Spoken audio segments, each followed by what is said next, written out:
Welcome back dito sa channel natin. Andito tayo ngayon sa Mall of Asia. Magbibigay tayo ng update sa mga latest na ganap dito. Ito na nga yung mas pinaganda na entertainment hall.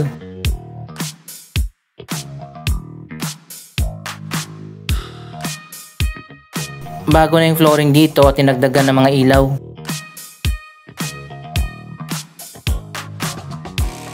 Dito ginaganap ang iba't ibang mga live events sa Mall of Asia.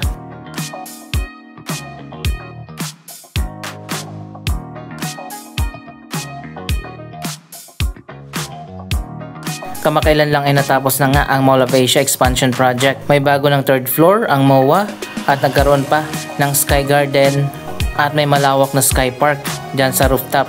Mamaya pupunta tayo doon.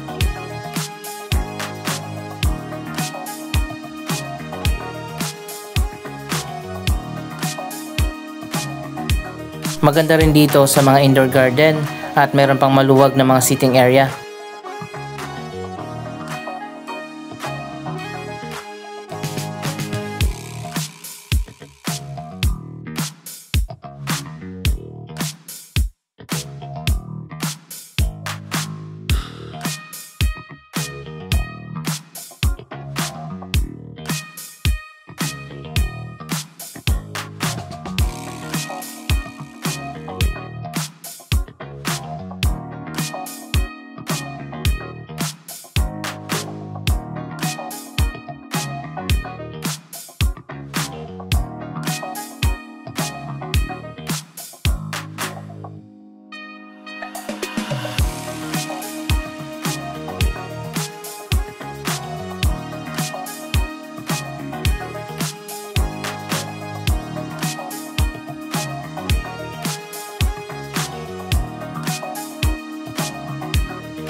Naging tambayan na nga itong mga mini garden at meron pa mga puno na nakatanim dito.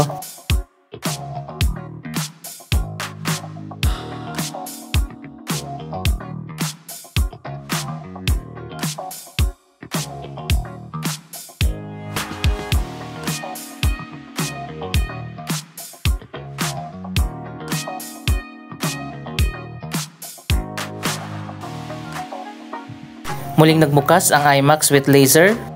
Isa pa sa abangan natin dito sa Mall of Asia, magkakaroon ng ScreenX. Para sa mga hindi pa nakakaalam kung ano ang ScreenX, ito ay may 270 degree na panoramic widescreen para sa mas pinagandang cinematic experience. Bukas na rin ang National Geographic Store dito.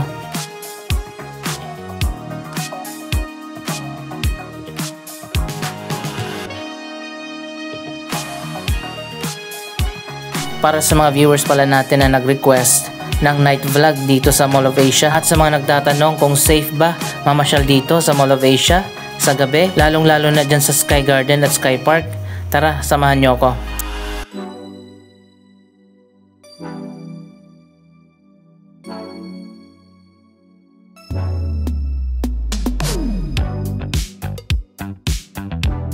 Dito pala sa entrance ng MOA, naka-highlight nga ang 40 years na celebration ng mga SM malls at ang pinaka-highlight dito ay ang bagong SM Harrison. So ayan guys, napakaganda ng bagong SM Harrison na tinatayo na sa ngayon.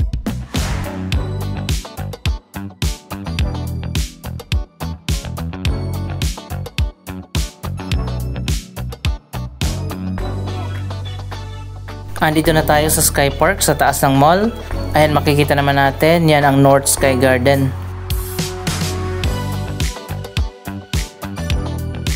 Sa mga nagtatanong kung safe nga ba mamasyal dito sa gabi, ayan, makikita nyo naman, safe na safe at sobrang liwanag dito sa taas.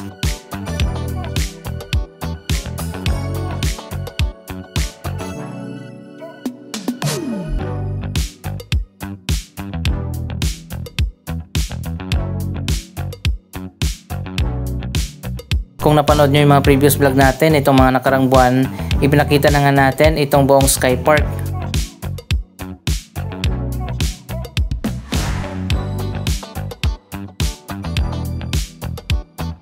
Sobrang lawak nga nito, yung buong rooftop ng mall ay ginawang park.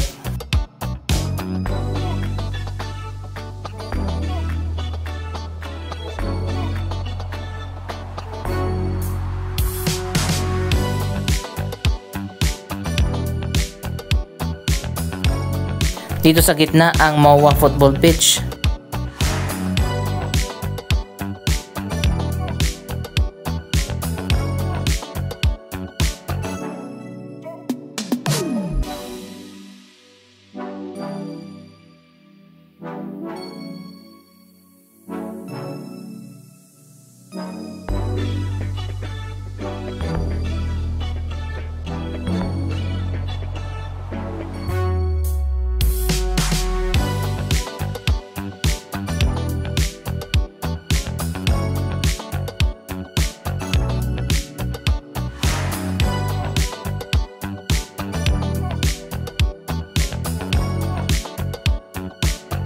Sobrang liwanag din dito sa football field.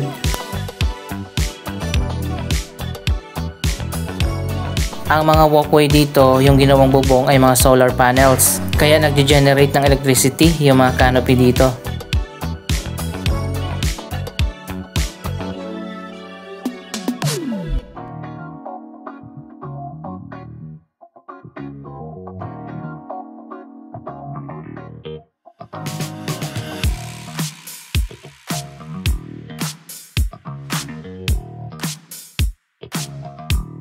Ang dami pwedeng upuan, ang dami pwedeng tambayan, napakalawak talaga nito.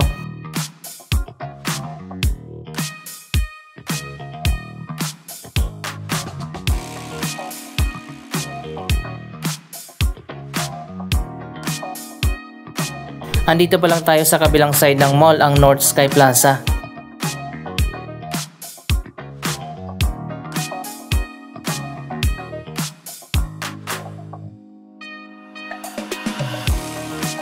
Andito naman tayo sa may sanctuary.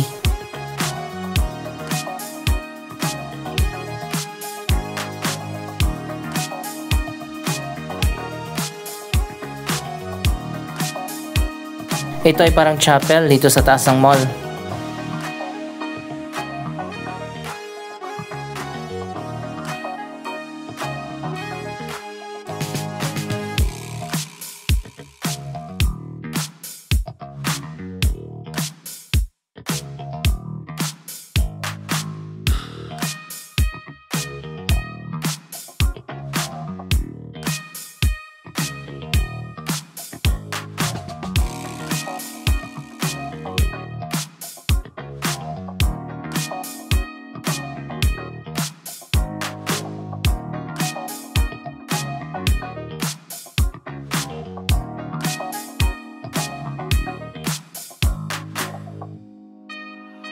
Sa ngayon nabawasan na ang crowd sa loob ng Mall of Asia dahil nagkaroon na ng expansion. May dagdag na nga na third floor at may bagong mga Sky Plaza at Sky Garden.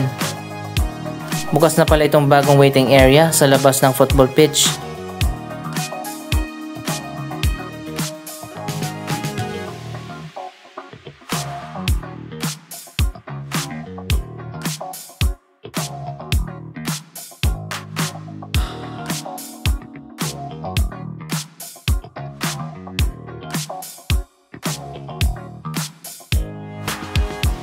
Ayan na, nagtakbuhan ng mga tao, biglang umulan.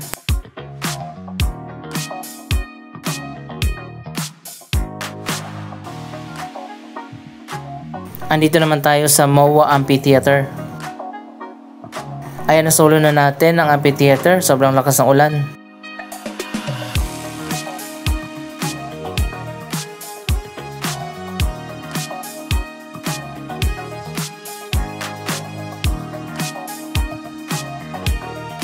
Isa rin itong venue para sa mga live events.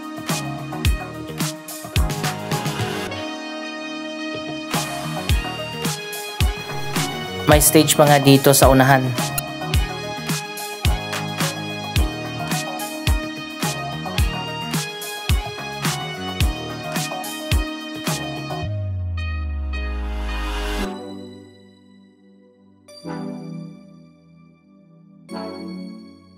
Ang ganda tuloy tingnan ng lighting ng umulan.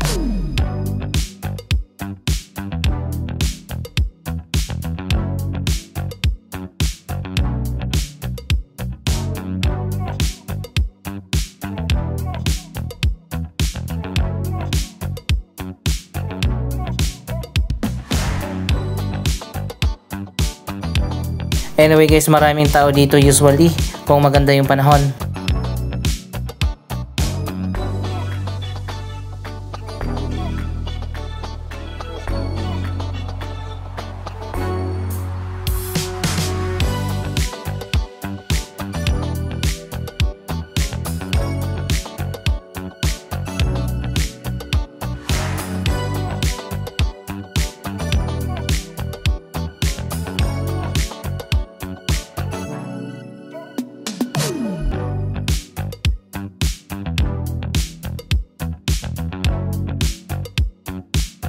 Tuloy pa rin ang laro nila o di kaya training habang umuulan.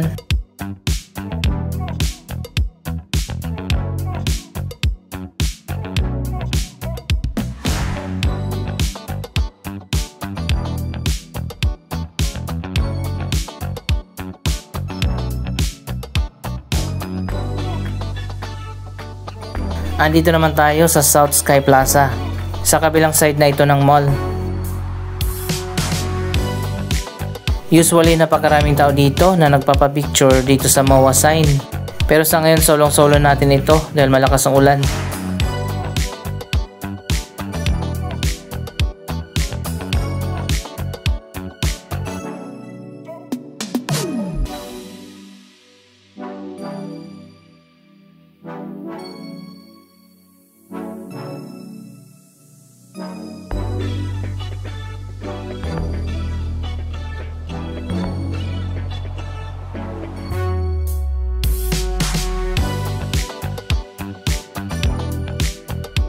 Maraming entrance paakyat dito sa taas.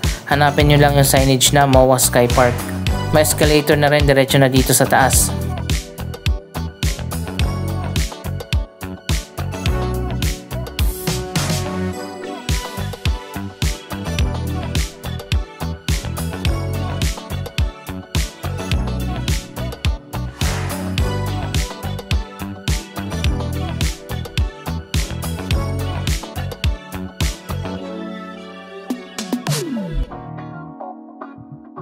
Palagi ko nga sinasabi na ibang-iba na nga ang Mall of Asia sa ngayon sa nakasanayan natin noon. Andito na sa 3rd floor ang skating rink.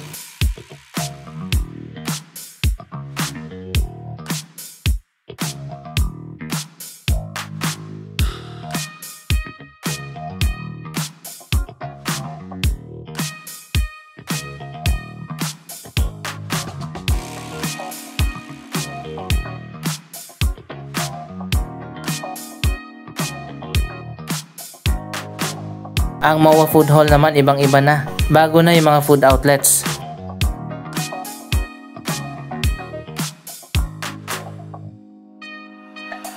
Napakaganda na rin ang ambience dito, ibang-iba na.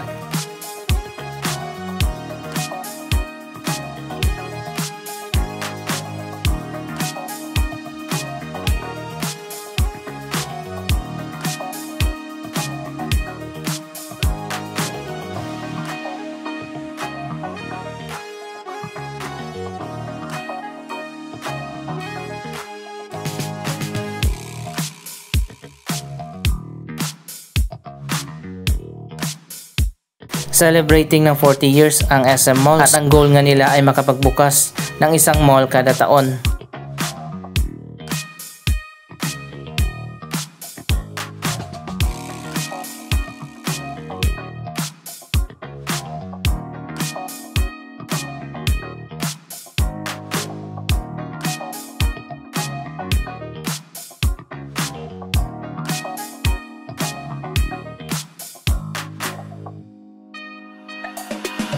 Isa sa mga inaabangan natin ang pagbubukas ng SM Harrison sa year 2027. Ang bagong SM Mega Mall na ongoing na ginagawa sa ngayon. At next year sisimulan na ang redevelopment ng SM North EDSA. At marami pang mga bagong SM Malls na itatayo sa iba't ibang bahagi ng bansa.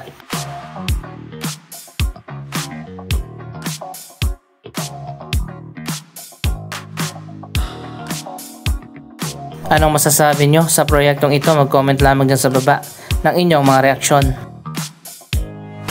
Maraming salamat sa inyong panonood. Huwag kalimutan na i-like, i-share ang video ito at mag-subscribe. Thank you for watching!